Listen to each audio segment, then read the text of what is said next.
evening, everyone. This is Manali Raj. Welcome to the CSA Relay News Bulletin presented by Chanakya IAS Academy, Patna. In this segment, we demonstrate about the daily important highlights from the perspective of our civil services examination. Let us have a brief overview of today's headlines. Center restricts laptop, PC and tablet imports, calls for license. Allahabad High Court clears Gyanvapi survey, mosque panel knocks on the Supreme Court door. 3 bills passed in Rajya Sabha, yet again in opposition's absence.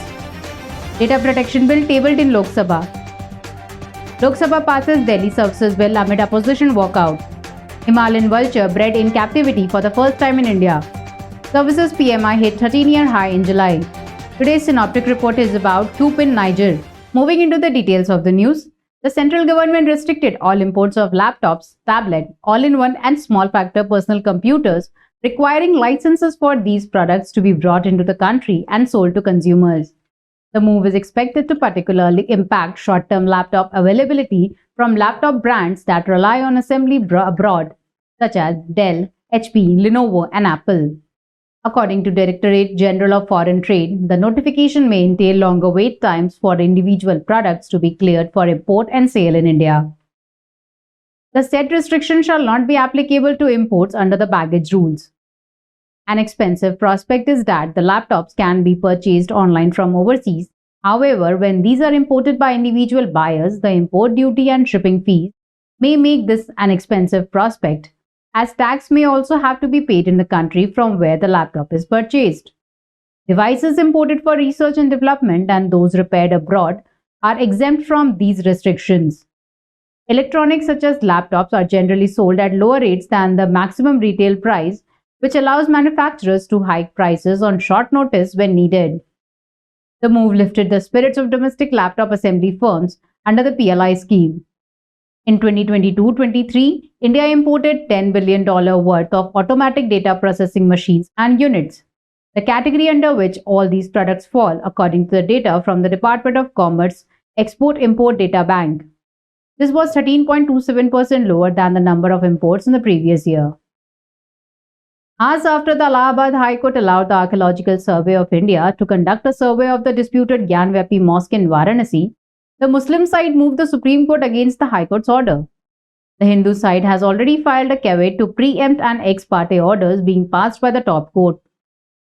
Earlier in the day, the Allahabad High Court dismissed Anjuman Intizamiya Masjid Committee's petition challenging a Varanasi District Court order directing the ASI to conduct a survey of the disputed complex to ascertain if the mosque was built on a pre-existing temple. Terming the district court's order as just and proper, the High Court said no interference from it was warranted. The Varanasi District Court had on July 21 directed the ASI to conduct a detailed scientific survey, including excavations wherever necessary to determine if the Gyanvapi Mosque located next to the Kashi Vishwanath temple was built on a pre-existing temple. Also, the High Court said no digging should be done at the mosque as part of the survey. The Wazukhana, where a shivling was reported to have been found and was claimed to be a fountain by the Muslim side, will not be a part of the ASI survey in view of the top court's order to protect it. The Rajya Sabha passed 3 bills without any major discussion as opposition members boycotted the proceedings over the violence in Manipur. The Rajya Sabha passed bills such as the Offshore Areas Mineral Development and Regulation Amendment Bill, the Press and Registration of Periodicals Bill, and the Advocates Amendment Bill. Replying to the debate on the Offshore Areas Mineral Development and Regulation Amendment Bill, Coal and Mines Minister said the auction and mining of coal, minerals and metals were marred with corruption and scandals under the previous UPA regime. Moving the Press and Registration of Periodicals Bill, Union Minister for Information and Broadcasting said the bill is to replace an 1867 law brought by the colonial rulers for centralizing the powers. The new bill will decriminalize certain provisions in the old law and will help in ease of doing business.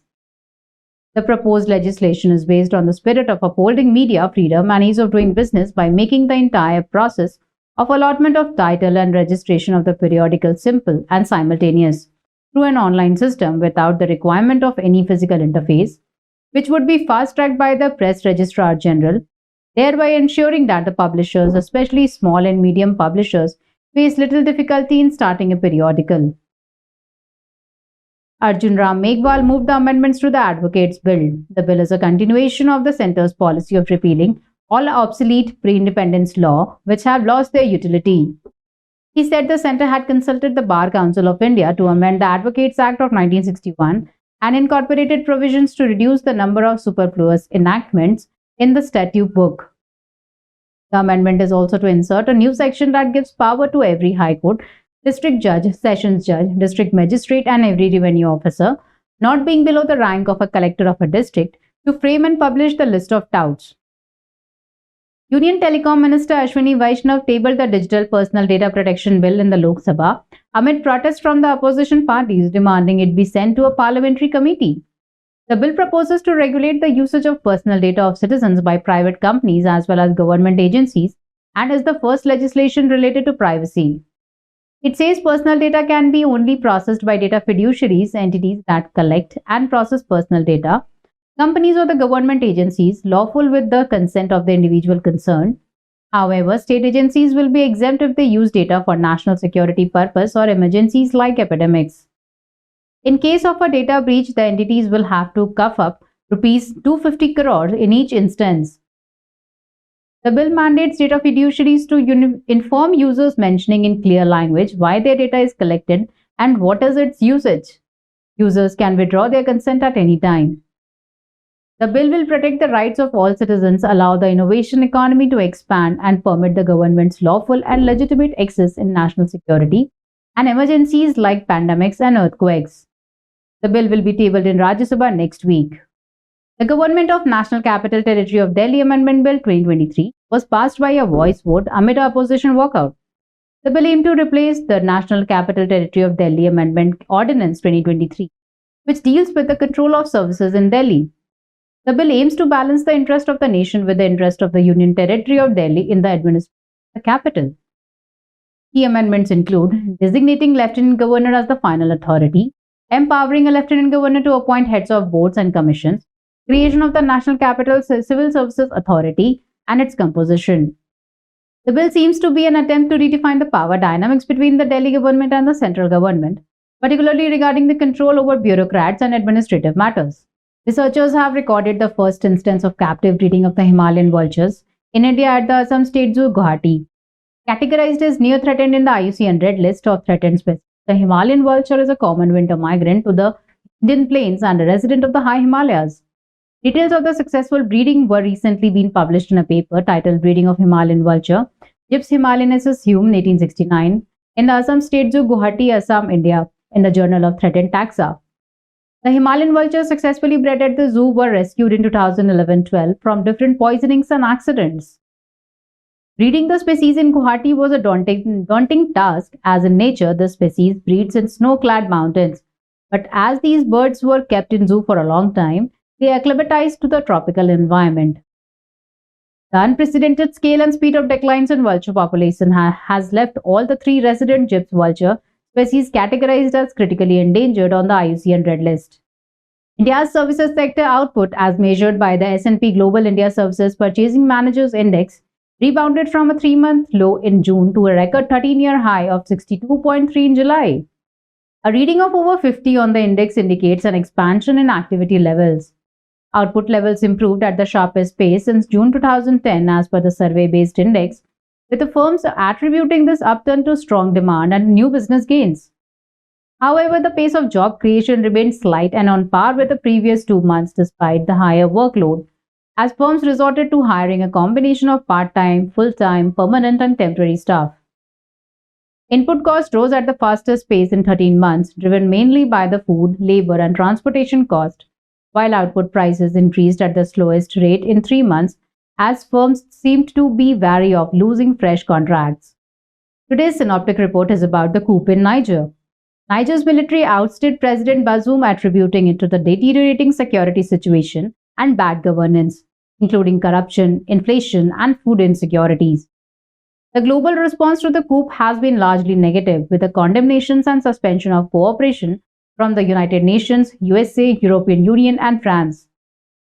External interests in Niger include France's security and economic partnership, particularly in uranium trade, and the US fight against insurgency with a significant military presence. Government schemes in news. Meri Mati Mera Desh campaign. The Union government has launched the Meri Mati Mera Desh campaign as part of the Azadi Ka Amrit Mahotsav celebration of India's 75 years of independence. The campaign aims to develop a garden called Amrit Vatika along the Kartavya Path in Delhi using the soil collected from different parts of the country in August. The campaign includes events at the Panchayat, village, block, urban local body, state and national levels. The agenda involves installing a memorial plaque bearing the names of those who made the supreme sacrifice, including freedom fighters and defense personnel.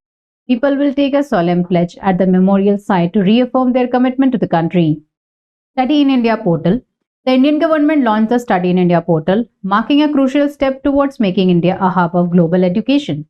This platform aims to simplify the journey of international students in India, providing them with seamless access to valuable educational opportunities. The Study in India portal has been designed to provide international students with a user-friendly experience throughout their application process. From registration to visa approval, the platform offers a seamless interface that simplifies their entire journey. This streamlined process allows students to focus on their academic aspirations without being bogged down by administrative complexities. The vision for the Study in India portal is deeply rooted in the guiding principles of the National Education Policy. Rajmarg Yatra app. The National Highway Authority of India has taken a significant step towards enhancing the highway user experience by introducing the Rajmarg Yatra app, a unified mobile application. This app aims to provide comprehensive information and efficient complaint redressal for the national highway users, making their journeys seamless and safe. Currently, it caters to the needs of the users who are fluent in Hindi and English. One of the app's most valuable features is its ability to connect users with essential services nearby. Information on toll plazas, petrol pumps, hospitals, hotels, and other facilities ensures that the highway travelers can easily access the required amenities during their journey, enhancing convenience and safety on the roads. The app allows users to report highway-related issues conveniently by attaching geotagged videos or photos. Users can provide clear evidence, streamlining the complaint process. The authorities handle complaints promptly with the system-generated escalations to higher authorities in case of any delays, ensuring efficient grievance redressal. Beyond providing highway information and complaint facilities, Rajmarg Yatra takes a step towards promoting cashless travel by integrating FASTag services. Rajmarg Yatra encourages responsible driving behavior by sending over speeding notifications to the users. Additionally, the app offers voice assistance, keeping travelers focused on the road and promoting safe driving practices. Port Health Organization Module. Union Minister of Ports, Shipping and Waterways and Ayush launched the Port Health Organization module under Sagar Setu National Logistics Portal Marine. This digital initiative aims to create a faster and simpler ecosystem to facilitate seamless operations for citizens, port workers, and various stakeholders in the maritime industry. The PHO module plays a pivotal role in ensuring public health and safety by conducting disease surveillance, health inspection, and quarantine measures. With the ability to track and manage health-related concerns, the PHO seeks to safeguard both citizens and port workers from potential health risks.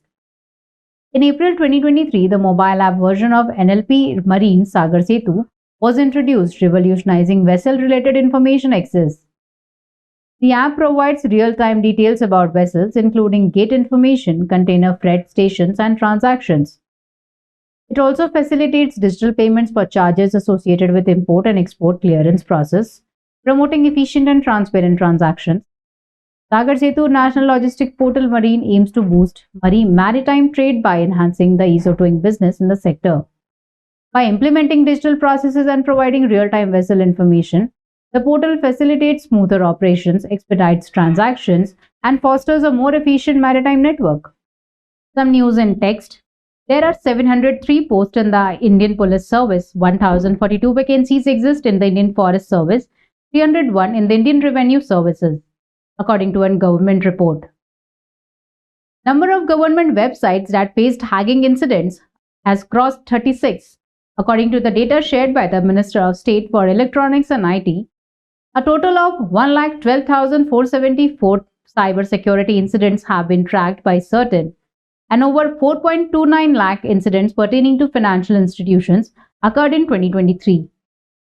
The number of entities recognized as startups by the government has been limited to 98,119. As on April 30, 611.36 crore has been approved for 160 incubators by the Experts Advisory Committee under eStartup India Seed Fund Scheme. That was all for today. Aspirants can avail the PDFs of today's news from the description link of the video. Stay tuned to our channel for standardizing your preparations. Thank you.